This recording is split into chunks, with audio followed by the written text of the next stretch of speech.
Halo semuanya, pada video ini kita akan membahas sebuah isu yang mengancam integritas demokrasi, yaitu malpraktik pemilu. Fenomena ini terjadi di berbagai negara, termasuk Indonesia, dan memiliki dampak besar terhadap legitimasi hasil pemilu. Nah, apa sih malpraktik pemilu itu? Malpraktik pemilu merujuk pada segala hal, bentuk penyimpangan, manipulasi, rekayasa dalam proses pemilu, baik dalam tahap peraturan, pemilih, maupun penghitungan suara. Nah, rekayasa itu yang bertujuan untuk mengubah hasil akhir secara tidak sah.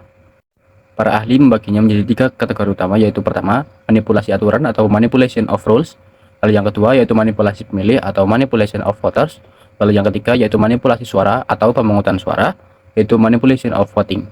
Kita bahas yang pertama, yaitu manipulasi aturan atau manipulation of rules. Jenis pertama ini adalah manipulasi terhadap peraturan atau struktur pemilu, seperti penerapan threshold atau ambang batas parlemen yang tidak proporsional, gerrymandering atau penggambaran ulang daerah pemilihan yang menguntungkan kelompok tertentu, dan perubahan sistem pemilu menjelang pemilu berlangsung tanpa partisipasi publik. Contoh di Indonesia adalah penerapan parliamentary threshold sebesar 4% berdasarkan pasal 414 ayat 1 UU nomor 7 tahun 2017. Meskipun sah, threshold ini bisa berdampak pada penghilangan suara sah milik partai-partai kecil apabila tidak disertai transparansi dan akuntabilitas yang jelas.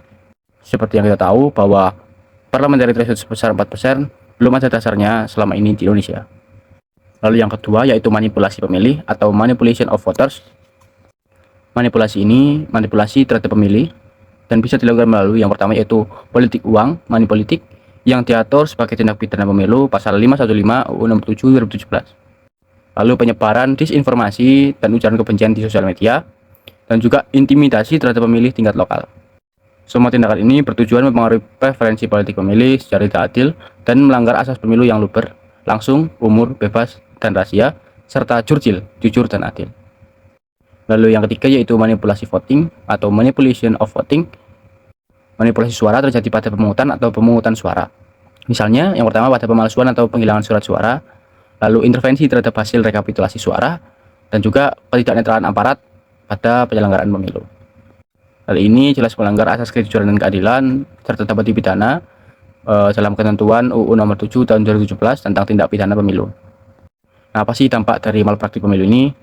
Nah, berbagai dampak yang ditimbulkan adalah menurunnya kepercayaan publik terhadap demokrasi, lalu yang kedua itu munculnya parlemen yang tidak representatif, lalu yang ketiga itu potensi konflik sosial dan polarisasi politik yang meningkat. Nah, sebagai generasi muda, kita memiliki tanggung jawab untuk menjaga integritas pemilu melalui partisipasi aktif, literasi politik, dan pengawasan yang kritis. Mari kita bersama-sama membangun pemilu yang jujur, adil, dan mencerminkan suara rakyat.